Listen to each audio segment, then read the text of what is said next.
এটা হচ্ছে অঙ্গনারী স্কুলের খিচুড়ি। এই যে খিচুড়ি এনেছি, খিচুড়িটা ঢালছিলাম খাওয়াবো বলে, তার মধ্যে থেকে এই যে কোলগেটের এই প্যাকেটটা বেরিয়েছে। এই যে দেখো, এর মধ্যে পুরো খিচুড়ি ঢুকে ঢুকে আছে। এই যে এইভাবে দিদিমণিরা খিচুড়ি রান্না করছে। এই যে, তার মানে দিদিমণিরা এত বড় কোলগেটের এটা দেখতে পাইনি চোখে। দেখো, এই হচ্ছে ছিরি ওদের রান্না বান্নার। হ্যাঁ, এই কি বাচ্চাকে খাওয়ানো যাবে? এই ভাইকে বল খেতে হবে না। ছি ছি ছি ছি ছি ছি। এই যে এই হচ্ছে কাজ। এতদিন চুল পেয়েছি বড় বড়, এতদিন চুল পেয়েছি, কিছু ভিডিও করিনি, কিছু বলিনি, কিন্তু আজকে এইটা এর মধ্যে থেকে এই যে বেরোলো। এই কি খাওয়ানো যায় বাচ্চাকে? হ্যাঁ, এ খাওয়ানো যায় এসব? ছি ছি ছি ছি ছি।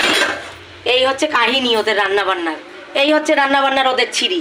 হ্যাঁ, এই হচ্ছে বাচ্চাদের খাওয়ায়, এইগুলো নাকি বাচ্চাদের খাওয়ায় দিদিমণিদের।